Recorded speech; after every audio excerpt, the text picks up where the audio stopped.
talk to you a little bit about what to look for when collecting Doulton figurines. There are four main categories. One is how well it's painted. Second is its condition. Third is restoration. And fourth is price.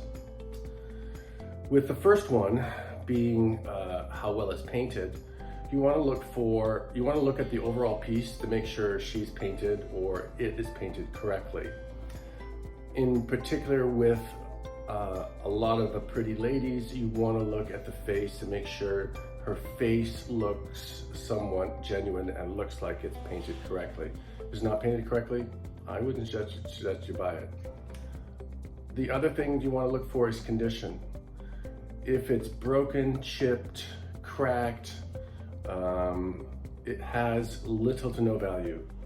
Pretty much, if the piece is worth $100 and it has any of those three things that I just mentioned, as far as I'm concerned, it's worth 10 bucks.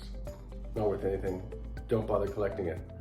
Unless, of course, it's extremely rare and there's only one or two known to exist, well, then that's a completely different story. But if you're looking at a very common piece like Autumn Breezes or Top of the Hill or the Balloon Seller or the Balloon Man, don't bother buying it. It's just, and if you have one, I'm sorry to say, it's not worth anything. The third thing you want to look for is restoration.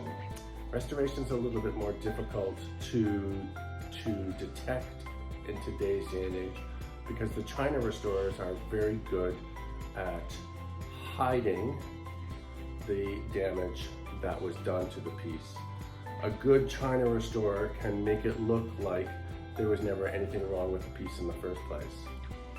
The telltale way you can tell is by touching the restored piece to the ends of your teeth. Your teeth are sensitive enough to detect whether or not it is restored. Don't lick it, don't molest it with your tongue or your mouth. That's unsanitary. Just touch it to your top of your teeth. If it's tingy and it's like touching the end of a teacup, then it's fine. If it isn't, it's somewhat softer, it's most likely restored. A restored piece will have half the value of a current value of $100. Now it's worth 50 bucks. So you spent more on the restoration than the price of the piece.